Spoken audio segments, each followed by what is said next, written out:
agradecerle primero por la concurrencia a esta disertación. El día de hoy vamos a estar dando una charla de bancos, consumidores y phishing, obligaciones legales en la era digital, a cargo de la doctora Agustina Otaola, quien es presidente del Instituto de Derecho Civil. Así que le damos un aplauso a la doctora y arrancamos la disertación.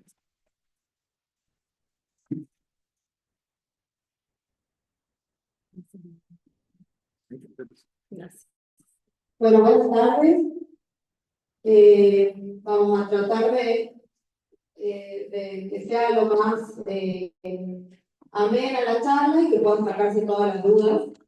Este es un tema que a mi criterio requiere de tiene mucha casuística, porque las formas de estafa bancaria han proliferado con el tiempo y son cada vez de los más variados. Entonces, cualquier duda, cualquier caso, no duden en preguntar.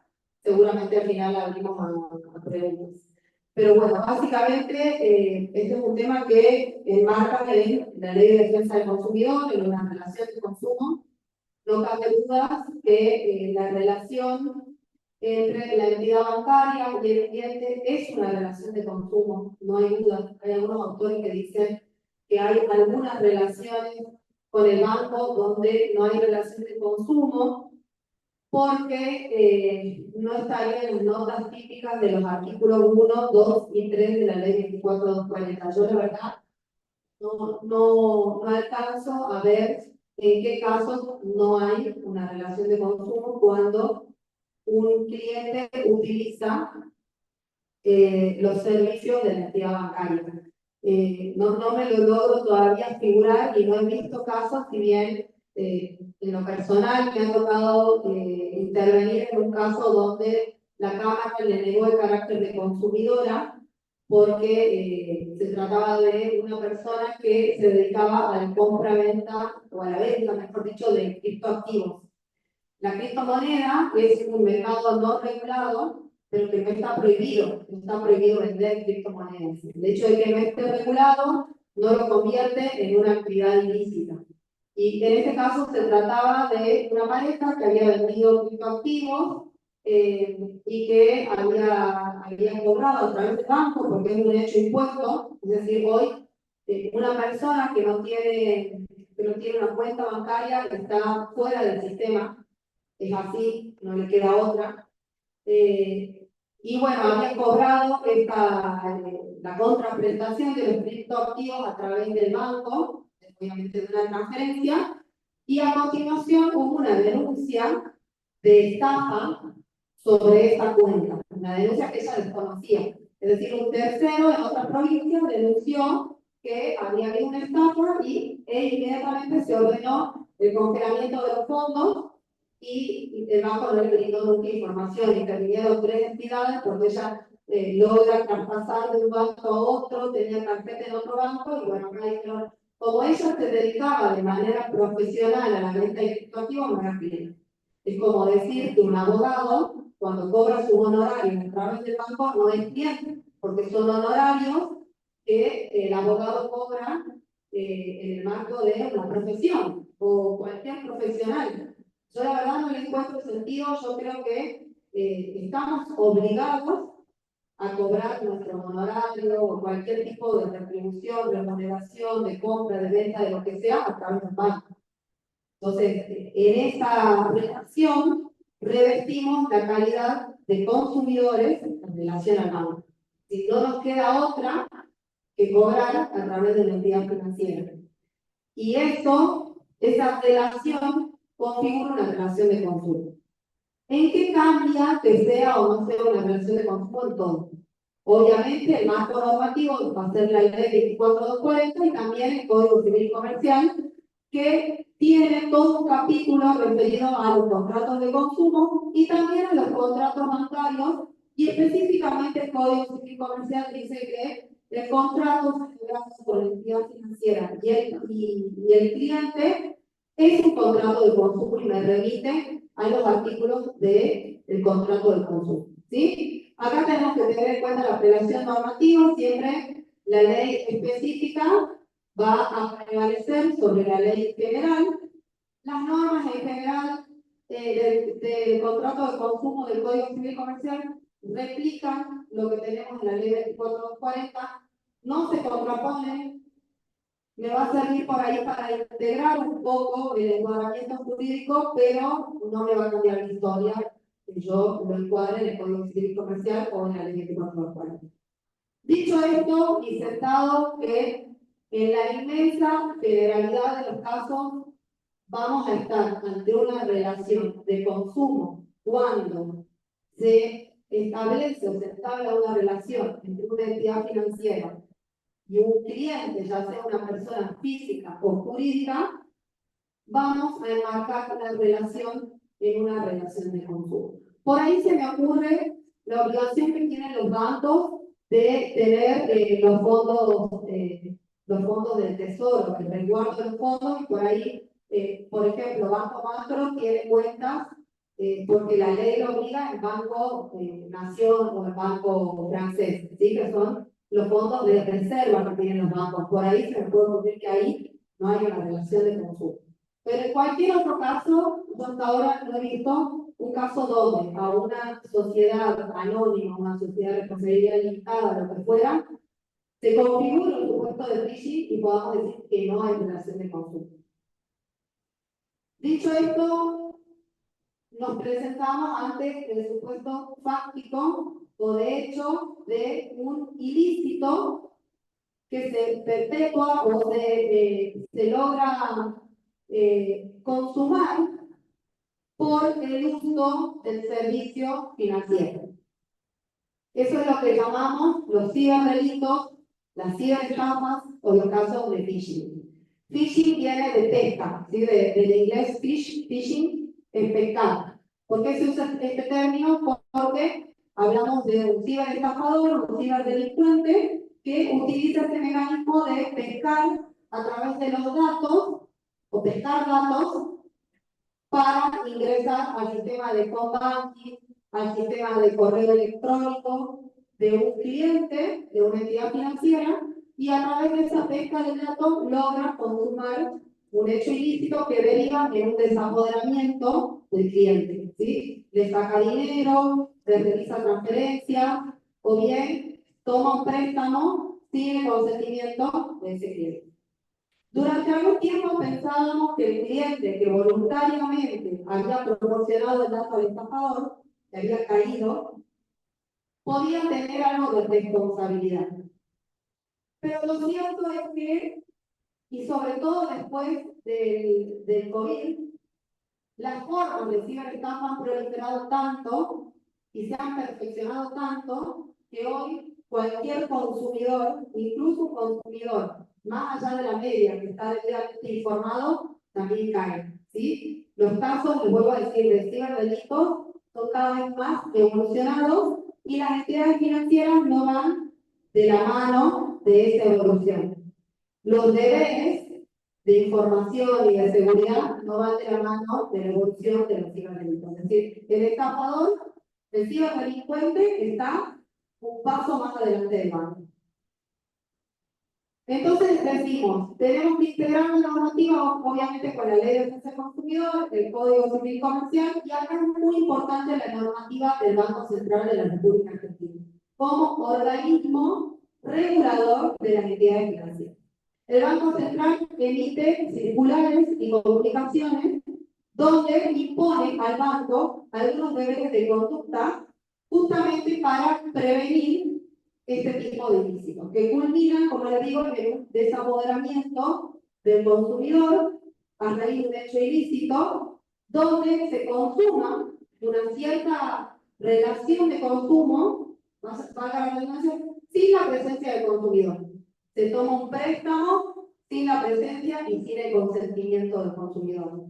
Se realizan transferencias sin el consentimiento del consumidor. En esta relación de consumo hay una gran asimetría. Yo les diría que la más importante de todas las relaciones de consumo. El consumidor, así sea una sociedad anónima o una gran sociedad, nunca va a estar a la altura de la entidad financiera en cuanto a lo que refiere a conocimientos específicos que tiene esta entidad en la materia financiera. ¿Sí? Ningún consumidor conoce el trasfondo que hay en las operaciones financieras como el banco. Entonces, la asimetría inclina la balanza muy a favor de la entidad financiera. Y es por eso que la ley viene a suplir esta asimetría, inclinando la interpretación normativa a favor del consumidor. Es por eso que hoy podemos decir que la inmensa mayoría de los casos están fallando a favor del consumidor en los casos de cierre. ¿Sí? ¿Qué es lo primero que le vamos a decir al cliente? Obviamente, acá tenemos un delito penal, entonces hay que hacer la respectiva denuncia. Hay que actuar inmediatamente para que para evitar que el daño sea mayor, pero también porque el hecho de alertar a la entidad financiera de que se está consumando un delito en mis cuentas y mis datos personales, ya le impone un deber agravado. Nosotros vemos, y se van a cansar de ver, los casos donde le sustrajeron el celular, le sustrajeron los datos, le sacaron datos de la cuenta, de la billetera electrónica, la persona hace la denuncia y se siguen consumando las transferencias, los préstamos. Entonces llama la atención cómo la entidad financiera no actúa con la rapidez que el caso merece. Pero además, antes de eso, tenemos que mirar atrás, no se actuó con la debida precaución. Es por eso que la normativa del Banco Central, si ustedes la desglosan y la estudian, va evolucionando a la medida que van evolucionando las ciberestafas, los ciberdelitos. Entonces le imponen cada vez más deberes de prevención a las entidades financieras. Otro tema que tenemos que tener muy presente, además de la gran asimetría que hay en este tipo de relaciones. Que el banco, o la entidad financiera, impone al consumidor esta forma de contratación. A ustedes les ha pasado que quieren ir al banco a hacer un trámite en persona y no pueden hacerlo. Les dicen, no, tienen que llamar al 0800, tienen que hacerlo por la página, y uno se desespera, ¿no? Pero la página se cayó, pero la página me toca, pero la página esto, pero la página lo otro, y no logro dar con una persona humana que me atienda el reclamo. Obviamente, el banco, con esta metodología, se ahorra una importante suma de dinero en capital humano, porque necesita menos gente en atención al cliente y simplemente quiere que, obviamente no es tan sencillo, pero sí tiene que invertir más en los canales de atención al público. Toma la atención acá en Jujuy, que tenemos el convenio bendito, que todos cobramos por Banco Macro, vivimos renegando con la aplicación, con las demoras en las transacciones, con la forma de atención, entre otros. Entonces, el banco me impone una forma de contratar y no tengo opción si quiero una atención personal. Pero la ley de defensa del consumidor, entre los tantos deberes que le impone el Código Civil Comercial, también lo dice, es el deber de trato digno. El deber de trato digno difícilmente se puede garantizar con la atención online o telefónica. ¿Sí? Esas son cuestiones que tenemos que tener en cuenta y que también desembocan en la vulneración del deber de información y del deber de trato digno. Consumado entonces un hecho de estafa a través de un medio virtual, como un ciberdelito o un caso de phishing, lo primero que voy a decir al cliente es que haga la denuncia penal respectiva. ¿Sí? Porque esa va a ser la manera donde yo voy a marcar un espacio temporal a partir del cual yo hice el debido reclamo al banco. Otra cosa que siempre les digo es que los reclamos no los hagan únicamente por vía telefónica. A veces no les queda otra, pero después, al momento de la prueba, se quedan sin prueba. Porque yo les dije que me estafaron y no me creían y me contestaron mal, y bueno, después tengo que ir y tratar de recuperar esas grabaciones, que no es lo mismo que un correo electrónico o un mensaje de WhatsApp como prueba. ¿Sí?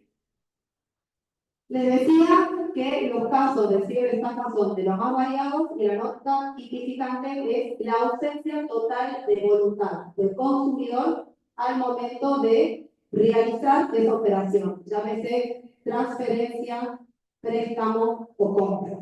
¿Sí? Esas son las tres formas en las cuales el estafador procede para desapoderar materialmente al consumidor estafado.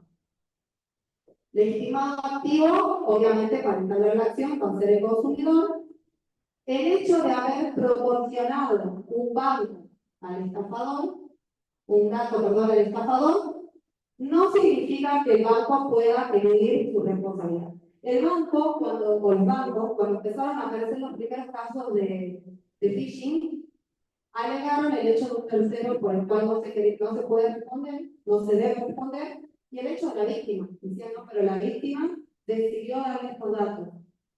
Y en realidad, como les decía, las formas de estafa han proliferado de tal manera que hoy una persona con mucha formación y con mucha cancha, podría decirse, en el uso del sistema financiero también cae. No caen solamente los jubilados, no caen solamente las personas vulnerables. Hoy son tan evolucionadas las formas de ciberestafa que cae una persona con toda la formación, con todos los recursos y con toda la información.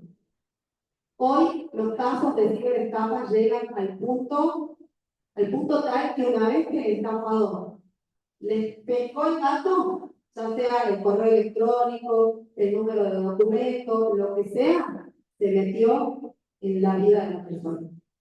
Es increíble. No solamente le toman el token, hacen transferencia, se meten al correo electrónico y hasta se meten al teléfono.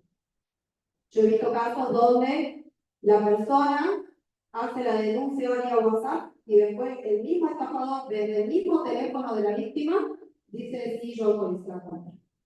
Entonces, ir a mostrarle eso al juez es sumamente dificultoso. Por eso que la ley inclina la balanza a favor del consumidor. Por eso en algunos autores dicen, acá en el derecho al consumidor hay un paralelismo también con el derecho del trabajo. Porque pocos regímenes tan intuitivos como el régimen del trabajo, bueno, no tanto, y el derecho al consumidor, que bueno, en cualquier momento también cae el régimen del consumidor. Pero es tan intuitivo que el consumidor no tiene que probar tanto, obviamente nunca vaya sin prueba, pero sí va a haber una inversión de la caja probatoria y vamos a tener presunción a favor del consumidor y en contra de esa empresa. Es decir, la empresa no le va a ser suficiente decir que la persona dio voluntariamente su dato o que no tuvo nada que ver o que no fue su responsabilidad, etc. Va a tener que acreditar tres cosas. Primero va a tener que acreditar el cumplimiento de la normativa legal y contractual y normativa, pero sí son lo que por contrato ese banco se obligó. ¿Y qué va a hacer el contrato? Todo lo que está publicado en la página web y la adhesión del consumidor al servicio bancario. Y las obligaciones legales son las que están en el Código Civil y Comercial de la Nación, en la Constitución Nacional en el artículo 42, en la Constitución de la Provincia en el artículo 93 y todo el texto normativo de la Ley 24/240. Es un montón. Y además, toda la normativa emitida por el Banco Central de la República Argentina, que es la entidad que regula a la entidad de finanzas. Se va a tener que acreditar, en primer lugar, el cumplimiento de toda la normativa que le compete y de todas las cláusulas contractuales que le competen. Obviamente, las cláusulas o las imposiciones legales son muchísimo más amplias que la contractual. El banco tiene muchísima normativa que lo regula, mucha más de la que pensamos. Va a tener que acreditar el cumplimiento de la prevención, que va de la mano con lo que les acabo de decir. Va a tener que acreditar el deber de información, que informó debidamente al consumidor. Ahora han proliferado algunas formas de estafa con tarjeta naranja, que en la página de Instagram se crea una página gemela a la página oficial. Entonces, el consumidor tiene un problema y voy a buscar en Instagram o en Google, se crea una página idéntica con toda la apariencia de legalidad que informa un número de teléfono, entonces tienen un problema con tarjeta naranja, con Mercado Pago, llaman a ese número, el estafado.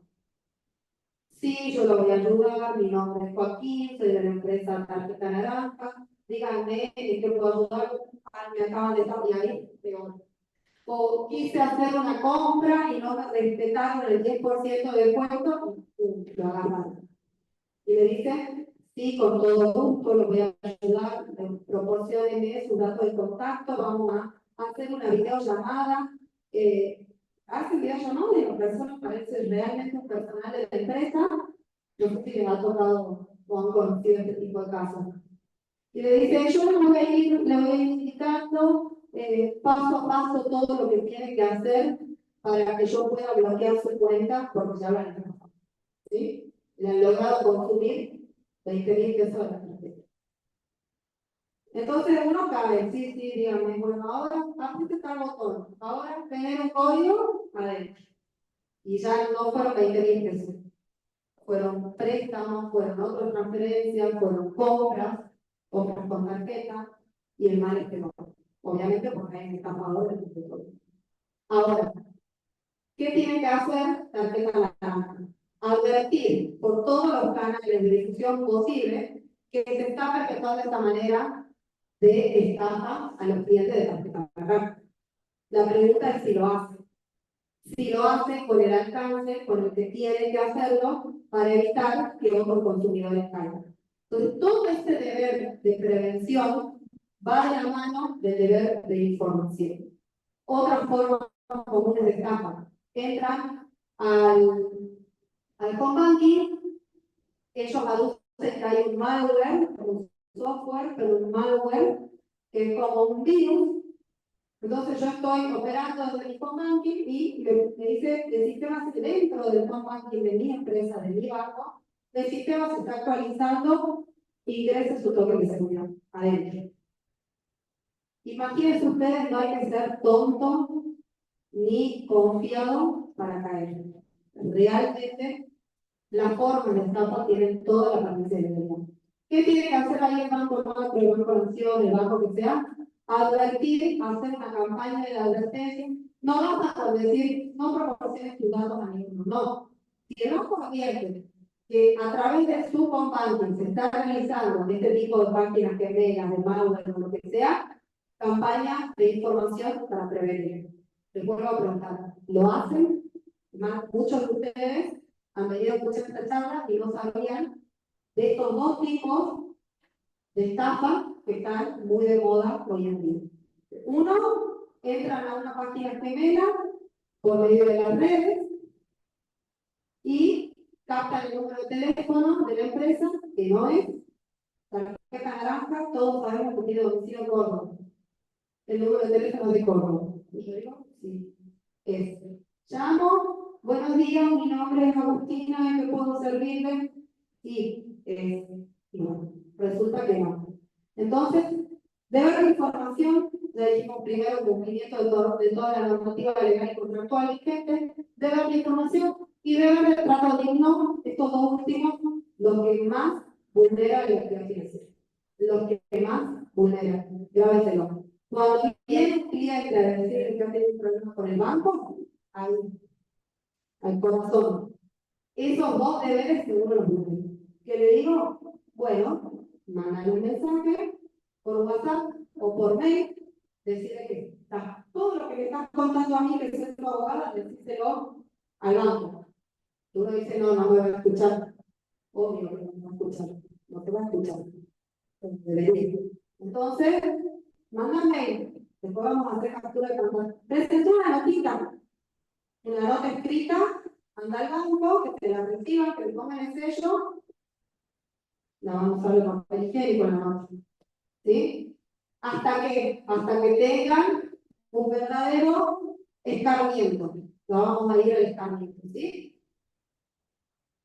Esos tres deberes del banco, deber de seguridad, deber de información y deber de trato digno, son los tres pilares de la responsabilidad por ciberdelito, por ciberestafa, para decir acá el banco tiene que responder. Les decía, cuando todo esto empezó a proliferar, que cada vez antes, no sé si se acuerdan, era por los teléfonos fijos, que llamaban y Ahí el blanco de las estafas eran los jubilados que estaban en la casa, que no veían bien, que confían, que no entraba en su cabeza que alguien pudiera estar llamando para llevar adelante este tipo de maniobras, ¿no? Entonces, sí, necesito sus datos porque el presidente dijo que va a cerrar todas las reservas, entonces, para que no le capte su ahora y el privado su todo dato. Esa es la de años atrás. Hasta que llegamos a la pandemia. ¿Qué hizo la pandemia? El ASCO nos obligó a trabajar cada vez más con los medios virtuales. Entonces, nosotros, los consumidores, fuimos cada vez más proclives y cada vez tuvimos más la tendencia de utilizar los medios virtuales, pero además no nos quedaba otro. ¿Sí? Y eso fue quedando. Hoy, te puedo decir, quiero atención personalizada y me va a demandar mucho tiempo. Incluso voy a llegar y voy a decir, mire, yo vengo acá porque quiero hacer una transferencia y el banco me dice que tengo que generar una cuenta TAS, una contraseña, o una contraseña tal cosa, o un token. Ah, no, tiene que hacerlo llamando al 0800 o tiene que hacerlo ingresando a mí. No puedo lograrlo a través de la atención personal. Eso es una vulneración de datos. Me están obligando a interactuar de una manera impuesta, pero cuando yo pido una persona humana que me dé información, que me dé respuesta, que me conteste lo que le estoy preguntando de algo automático, no me lo dan. Entonces, 3 claves para responsabilizar al banco. Cuando empezaron los consumidores a animarse a demandar, el banco que decía hecho de la víctima, hecho de un tercero porque no debo responder, y le parecía sumamente sencillo eludir su responsabilidad. Hasta que llegamos al día de hoy, donde el servicio bancario es en su mayoría equiparado a una cosa riesgosa. Y aplicamos artículos 1757, 1758 del Código Civil. ¿Qué significa responsabilidad objetiva? ¿Qué es la responsabilidad objetiva? Y vale la pena recordar siempre, por más que ya seamos abogados, hace años que, hace años que venimos hablando de la responsabilidad objetiva, que la culpa es irrelevante a lo que es la responsabilidad. Ese es el concepto. Y no se lo olviden. ¿Por qué me sirve este concepto? Porque después, cuando el banco conteste, yo no tuve nada que ver, ¿qué es eso? Yo no tuve culpa. No fue mi culpa. Un tercero, usted le dio los datos. ¿Qué me dice la responsabilidad objetiva? Es irrelevante. ¿Pudo haber habido culpa o no? Pero como este supuesto encuadra en un supuesto de responsabilidad objetiva, a mí no me importa. Pruébeme otra cosa. ¿Y qué tengo que probar ahí? La ruptura del nexo causal. Caso fortuito, fuerza mayor. ¿Sí? El hecho de la víctima nos dice los principios generales de la responsabilidad civil que son plenamente aplicables, y el hecho de la víctima con un tercero por el que no se debe responder para exonerar de responsabilidad total o parcialmente, tiene que revertir los caracteres del caso fortuito con fuerza mayor, impredecible, inevitable.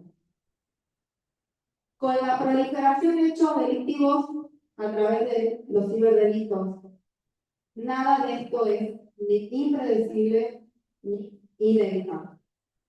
Entonces, hemos llegado a un punto de la doctrina y de la jurisprudencia donde yo diría que ya casi no hay dudas que el banco tiene que responder.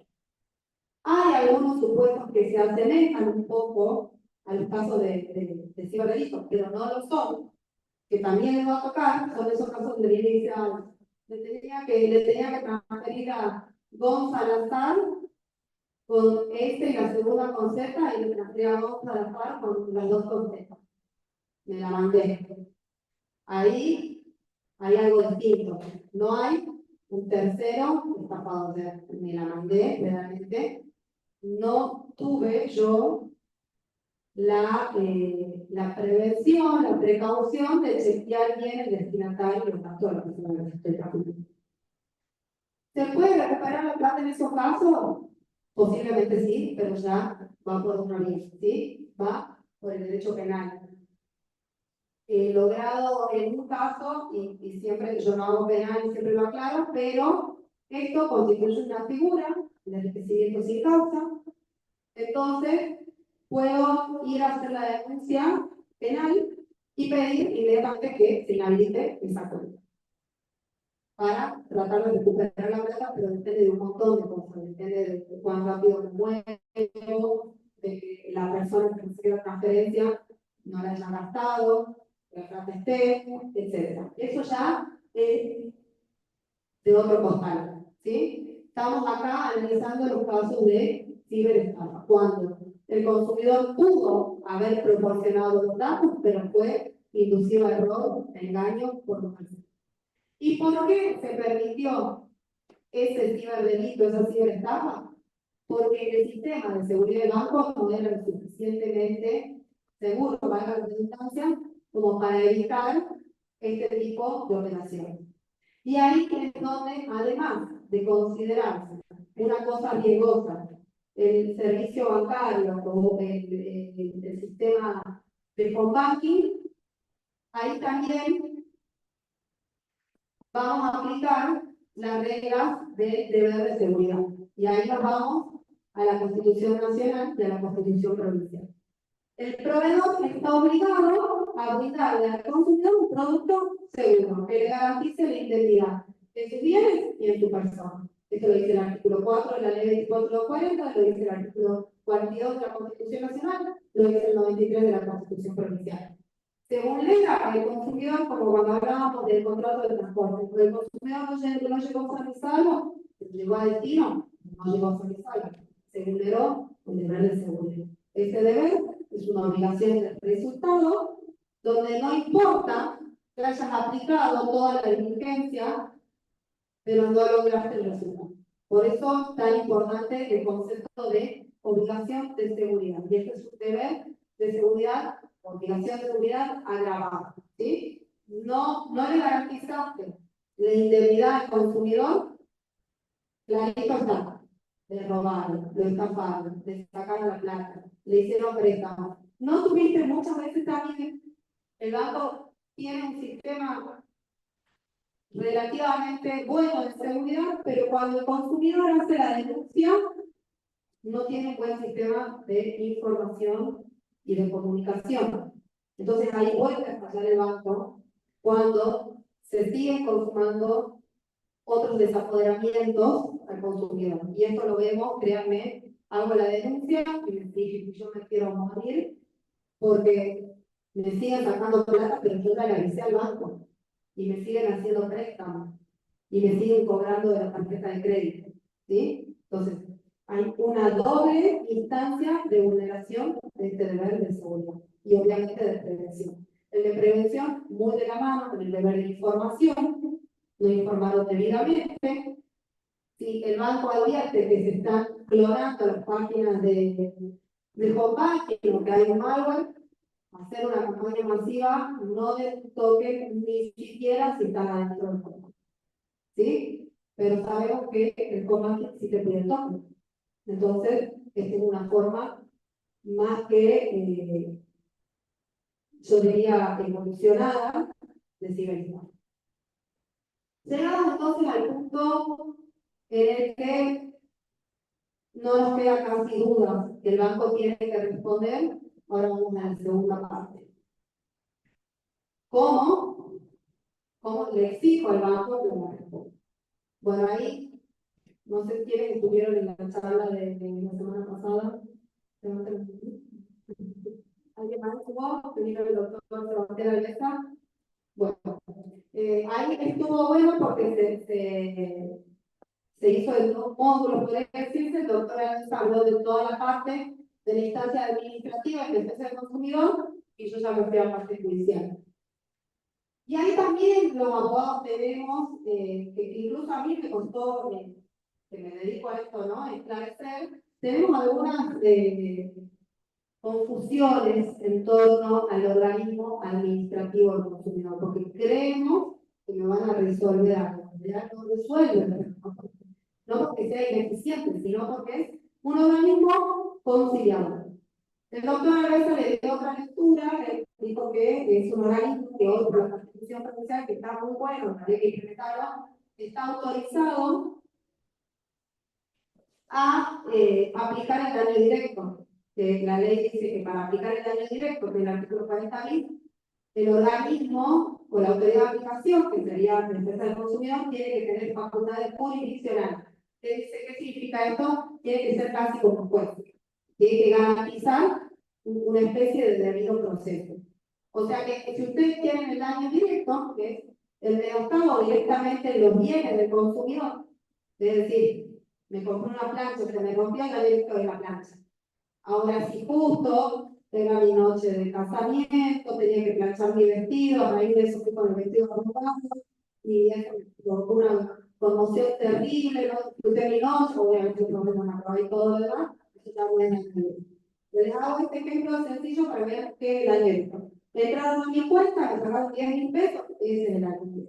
Si después de esos 10.000 pesos era el único dinero que yo tenía para darle de comer a mi grupo familiar para llegar a fin de mes y todo el resto de los perjuicios, no significa que no los pueda reclamar, pero no son daños directos. ¿Sí? Entonces, el artículo 40 que presenta el daño directo, nos dice que este daño directo lo pueden imponer, se puede obligar al consumidor a pagar administrativo, defensa del consumidor. ¿Qué significa en el caso concreto? Fui víctima de phishing, voy a la cuenta del consumidor, señor, me sacaron 500.000 pesos, hacen una investigación, banco macro, banco francés, el que sea, devuélvale 500.000 pesos, se lo ordena. Esa resolución, que es una resolución administrativa, es apelable ante la justicia por proceso administrativo. Pero nosotros no lo aplicamos.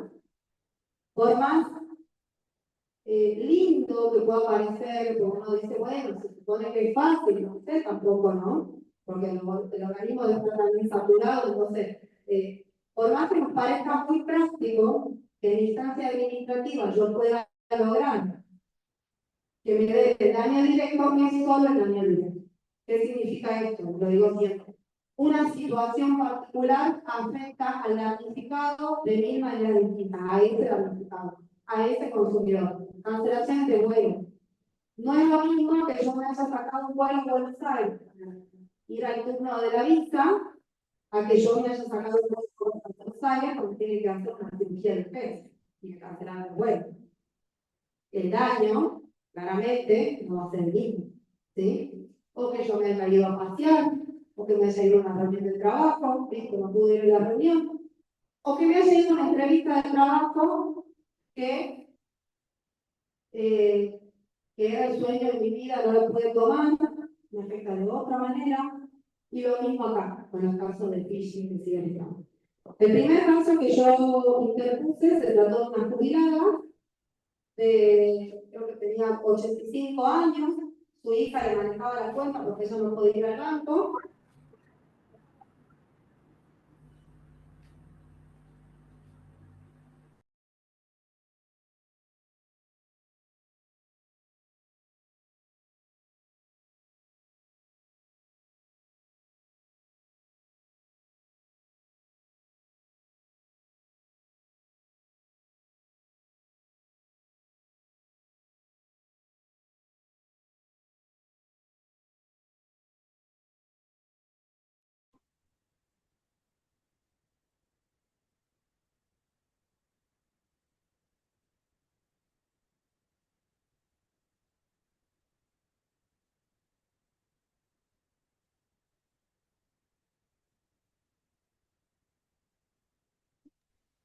A ver, ¿puedes consultar? Ahí escuchan los que están conectados. Sí, sí, ya está.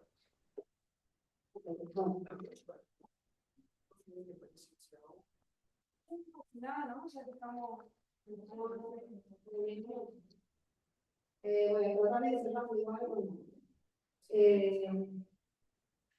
Entonces, les decía, cada situación afecta al consumidor de manera distinta. Entonces, un hecho de ciberdelito donde me sustrajeron 5 millones de pesos que yo los tenía destinados a terminar mi vivienda o a hacer la vivienda habitable, es un ejemplo, ¿no?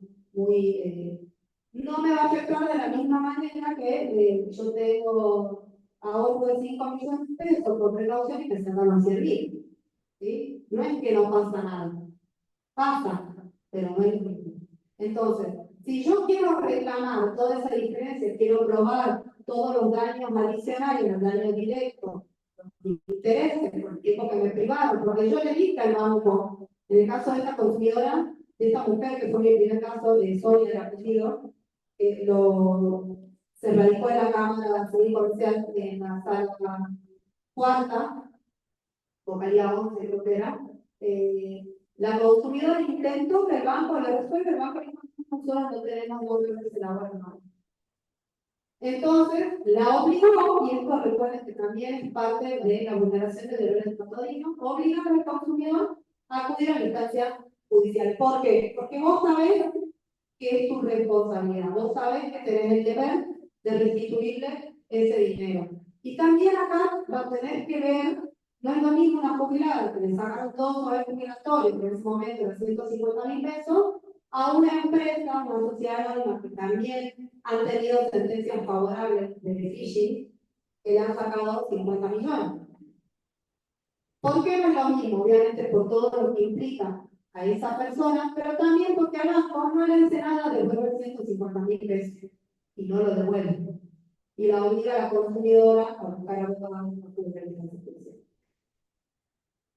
Descartado entonces, o mejor dicho, yendo por etapas. ¿Qué es lo primero que hacemos? Vamos por instancia de consumidor, la defensa del consumidor, ¿no? Ahí radicamos una denuncia sencilla, nos llama a una audiencia que es únicamente el fin conciliatorio. Lo real es que hoy, por más que le busquemos una interpretación, que está buenísima, de la posibilidad de interponer el daño directo, no se hace. ¿Sí? Hasta el día de hoy no hay un caso en defensa del consumidor donde se haya obligado a dar daño directo a la empresa. Consumidor, defensa del consumidor no compra. Simplemente trata de mediar para que lleguen a una conciliación. Y ahí también el doctor a veces se explayó sobre todas las formas que usan, no van a las audiencias, los abogados del banco, presentan el famoso descargo, un descargo genérico. Todo eso me va a servir de prueba en la instancia judicial de la vulneración del trato libre. Y después nos presentamos. Y ahí viene la última etapa en la instancia administrativa, que es la etapa de imputación, donde el organismo, los abogados hacen un dictamen, y si hubo incumplimiento a la normativa, imponen una multa. Importante, esta multa, ¿a quién va? No va al consumidor. ¿Sí? Entonces me voy, no me devolvieron la plata, pero me multaron, pero no hay un peso. ¿Sí? Y después apelan la multa. Opción B, o segunda instancia. Recuerden también que no tienen que agotar la vía administrativa, me voy a la justicia. ¿Quiénes son los competentes? La Cámara Civil y Comercial Cámara Civil y Comercial de la provincia, ¿sí? Ahora lo resuelve una vocalía unipersonal. La acción es una acción emergente del consumidor. Sean lo más puntillosos en detallar los hechos con las fechas. Hagan mucho hincapié en la información, las numerosas súplicas que hizo el consumidor para que le vean su situación, para que le devuelvan el dinero de respuesta. Ponga en evidencia con el trato digno. Y acá, ¿qué voy a pedir? ¿Cuál va a ser el contenido de la acción? Obviamente, el daño directo, que es también el daño emergente, que es justamente la suma de dinero que me sustrajeron los préstamos que me pidieron, las transferencias, las compras. A su vez, si transcurre el tiempo, bueno, poder pedir también, obviamente, los intereses devengados desde que se produjo el desapoderamiento hasta la efectiva restitución del dinero con una eventual sentencia. Voy a poder probar los otros daños que son los que les decía recién. Justo eran los ahorros de mi casamiento. Eran los ahorros para recibir a mi primer bebé. Era la plata que tenía guardada para mi cirugía. Obviamente, a la debida prueba. Ese es un daño, obviamente, resarcible por aplicación supletoria del Código Civil Comercial de la Nación. Lo mismo, siempre digo lo mismo con las cancelaciones de vuelo, no solamente la devolución. Es también todo aquello que yo pueda efectivamente probar en base al módulo de indicación de consecuencias, daño directo, ¿sí? Y obviamente las consecuencias remotas, las inmediatas y las inmediatas y las inmediatas previsibles y no las casuales, las remotas, bueno, dependiendo del caso también. ¿Sí? Siempre se aplican supletoriamente las reglas de la responsabilidad civil del Código Civil Comercial. Sobre todo en materia de cuál es mi pretensión. Va a ser ni más ni menos que el daño sufrido por la víctima. Principio de la reparación plena e integral. Y la sanción prevista en el artículo 52 bis del daño punitivo. ¿Sí? Lo puedo pedir, pero no lo pidan a lo tonto. Justifiquen cuáles son todos los incumplimientos, porque ¿qué dice el 52 bis? Dice al consumidor, al proveedor, perdón, a instancia del consumidor por incumplimiento de sus obligaciones legales o contractuales. Incumplió la información, ¡pum! No. Da la doctrina, la jurisprudencia ha dicho que esto no es automático, que hace falta algo más, porque lo que estamos haciendo es sancionar, punir, prevenir, porque también, ¿qué es lo que busca el daño punitivo? Che, el Banco Macro se viene haciendo, yo como siempre el Banco Macro, porque no sé cualquier cosa, se viene haciendo el tonto con los cargos, con los reclamos, no le reconoce al consumidor cuando le sacan plata, no lo atiende, viene sistemáticamente. Entonces, un consumidor con coraje dice: yo lo voy a demandar. Por eso, cuando se discutía la incorporación del psicólogo, se decía: bueno, acá el consumidor se constituye en un fiscal privado de la ley. Porque detecta un incumplimiento, dice: sí, me sacaron 50.000 pesos, pero yo voy a demandar igual porque me da bronca que el banco siempre se trate con la suya. Siempre se burla del público, siempre se burla de la enfermedad. Entonces, voy a juntar todas las pruebas de este accionar antijurídico y voy a pedir una sanción ejemplar, que es el daño punitivo del artículo 52. ¿Lo están dando? Sí, sí lo están dando, pero muy poquito, son medio bacanos, me parece. Hay que apuntar, yo siempre digo, por ahí un reclamo colectivo, también obviamente va a ser más claro, porque los jueces, es más, lo piensan el daño punitivo en términos de no es así. Pero yo creo que un reclamo colectivo por ahí puede tener mucha fuerza, no necesariamente en términos de una acción colectiva, tiene sus vericuetos específicos, pero sí varios consumidores, víctimas del mismo hecho, pueden reclamar y pueden lograr una sanción ejemplar en contra de los bancos. Creo que ahí ya tienen un panorama bastante completo de cómo está hoy resolviendo la doctrina, la jurisprudencia y cómo está posicionada la doctrina.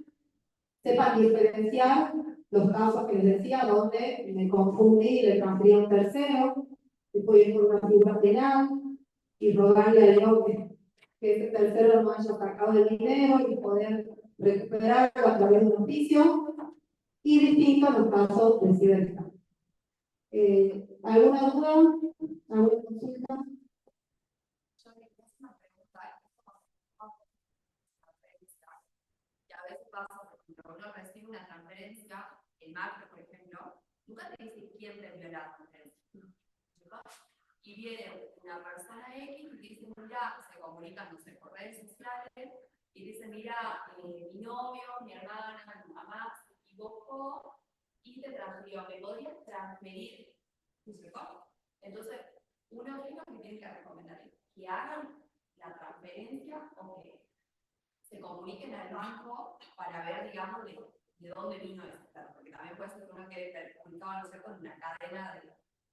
Sí, nunca me ha pasado, nunca recibí plata, así de la nada.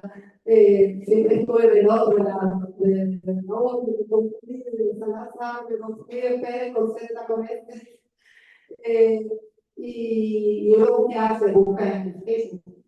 Empezaba a buscar, a ver si no me lo encontré.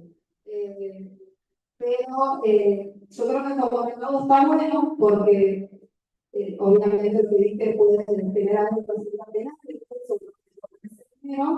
y tomar un recaudo está bueno. Va a estar medio claro, pero bueno, también con la evolución de todas estas formas, podría estar claro, porque están diciendo una transferencia en nombre de tal, después aparece el detalle, o puedo pedir a la de detalle, coincide con el monto, ¿no? Y es un dinero que no tiene otra explicación. Sí, yo recomendaría tomar recaudos, porque como te digo, si efectivamente no es esa persona y era otra, y me puedo comer una denuncia, obviamente explicaré que la devolví a la persona que yo pensaba, que no hay ningún delito, pero no está de más tomar recaudos. ¿Alguna otra?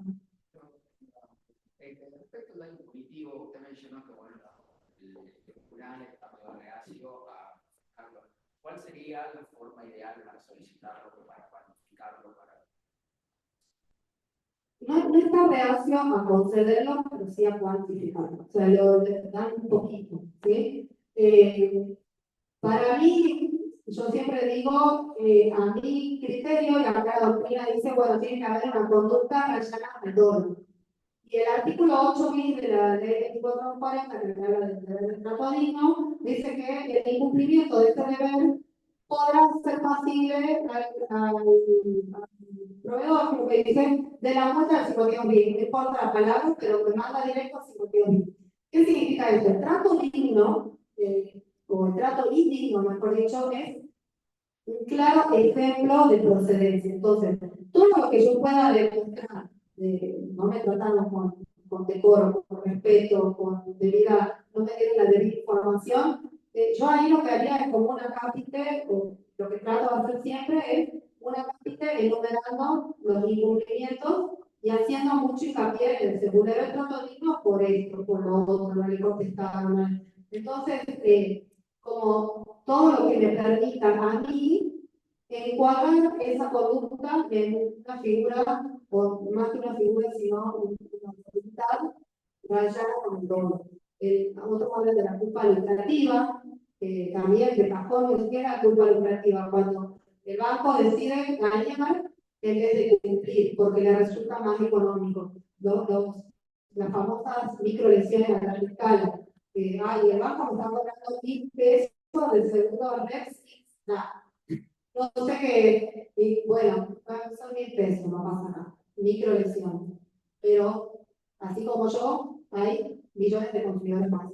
Entonces, si yo logro demostrar eso, yo incluso a veces lo que hago al juntar como prueba, el detalle, yo pido un informe a mesa de entrada de la cantidad de causas, por ejemplo, en la que Telecom es demanda.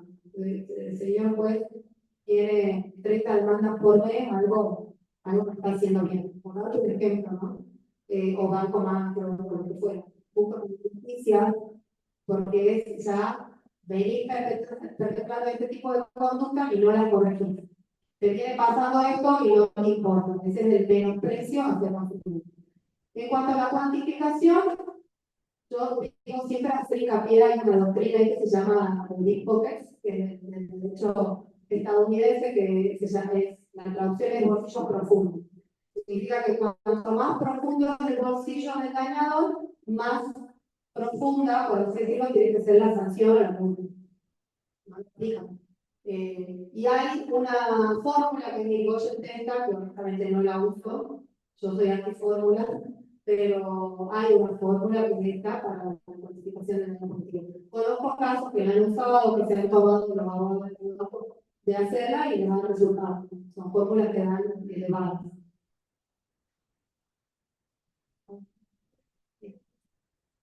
Todo el nivel de seguridad y el nivel de prevención, ¿sí? Que está de la mano con las medidas de seguridad que tiene que tomar el banco, como por ejemplo el token con la doble autenticación, que son las más conocidas y las que se vienen aplicando desde años. ¿Cuáles son, digamos, esas medidas, digamos, las medidas actuales de seguridad en las que está fallando el banco?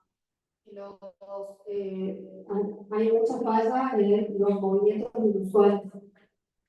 Cuando el banco está obligado por normativa del Banco Central a detectar movimientos inusuales en ese consumidor y alertarlo. Es decir, si de repente un consumidor que es muy medido, por así decirlo, de su consumo. Hay gente que gasta más de lo que tiene, hay gente que es muy previsora, muy medida, un consumidor medio que gana 1.000.000 de pesos y se mide todos los meses en la tarjeta y gasta 100.000 pesos, una compra de 3 millones, primero obviamente necesita el límite, pero es un movimiento inusual. Movimiento, o sea, el consumidor que ahorra dólares, el banco tiene claro eso. El consumidor empieza a comprar 100, 50, 20, 30, no es millonario, tiene una pequeña capacidad de ahorro y logró en 20 años juntar $10.000 y de repente transfiere 8.000. Es un movimiento inusual. Puede ser, hizo una inversión, pero tiene la obligación de chequearlo, de tener o congelar esa operación hasta tanto el consumidor le garantice que él está realizando personalmente su operación, se garantiza el consentimiento. También está tomado un caso de un gerente de una empresa importante que también le pasó a través del home banking y le sacaron, creo que $18.000. Eh, Tenía una buena capacidad de ahorro, ingresos, era una persona muy solvente, pero que no hacía transferencias. Hicieron una por 10.000 y otra por $8.000. Y bueno, en ese caso el banco arregló también el tiro, la data. Yo por ahí también cuando son más importantes en banco. Embargo de fondos, bueno, acá estamos para ayudar y me ha dado resultados. En este caso puntual me ha dado resultados, me hicieron lugar con todas las vocalías, me hicieron lugar el embargo y el banco ahí, por eso aprendí lo de la reserva, todos los días, el banco se lo obliga a ver si qué cuentan. Cada embargo, Banco Macro sobre su cuenta propia de Banco Macro, no sirve a Banco Macro. Entonces, aquí cuenta de titularidad de quién. Yo lo puse a investigar y ellos tienen la obligación de tener su propia cuenta, su propia reserva. Y me sacaron el embargo y además, doctora, arreglemos y le devolvieron. Eso por ahí también sí les puede servir. Otra duda. Doctora, tenemos acá una duda desde el Zoom. Una colega consulta, un caso de que el banco le ha prohibido a mi cliente transferir monto a otro banco de otra provincia, aduciendo de que no se puede hacer. Le dijeron que tiene que hacerse cliente de ese banco para que pueda transferir el monto. No le realizaron la transferencia. Mi clienta ha tenido que viajar a la otra provincia para realizar la transferencia y allí le dijeron que desde la provincia de Jujuy sí lo podía realizar mediante formulario. En este caso, ¿cómo procedo? Obviamente era a una cuenta no propia de otra persona del banco de otra provincia. De otra provincia. Sí, Sí, no, sí, sí, es sí. una práctica sumamente excesiva de parte del banco. Sí escuché casos donde el consumidor adhiere o celebra el contrato en Córdoba, se viene a vivir a Jujuy y cuando quiere darle de baja del banco francés de Jujuy, dice no, usted lo celebró en Córdoba. Así también tuve una sentencia favorable porque obviamente también clausuramos y vamos a hacer el deber del trato digno entre muchos otros. Pero algo así no escuché nunca y creo que es una práctica posible. Bien. ¿Listo? ¿Vamos a hacer? Colegas, si no hay más preguntas, le agradecemos primero a la doctora Otaola por haber dado esta charla con un aplauso. Y por otro lado, comentarles que tenemos acá al presidente de lo que es la Comisión de Deportes, que tiene una actividad programada para lo que es el día viernes, el doctor Iván Luna, así que los voy a invitar a una actividad. ¿Qué tal? ¿Cómo están? Sí, yo, gracias. Este día que bueno, hacemos un torneo de fútbol, están invitados todos los matriculados, por supuesto, podemos hacer una excepción a los colegas que se hayan recibido hace poco, por favor que sea excepción. Así que en Pacha, este viernes lo esperamos a las 7 de la tarde, ya está el flyer con los datos para que puedan comunicar entre manos, tanto formar los equipos.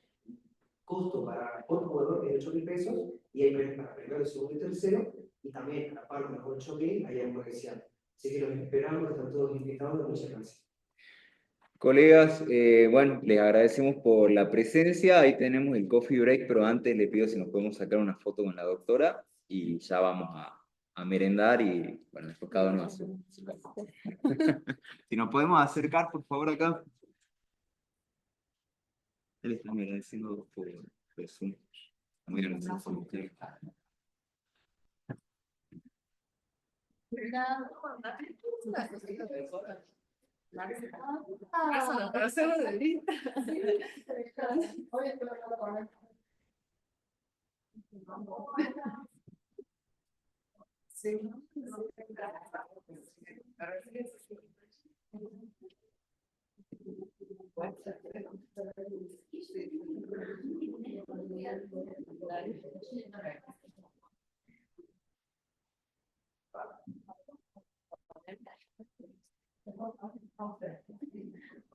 Acerquemos más.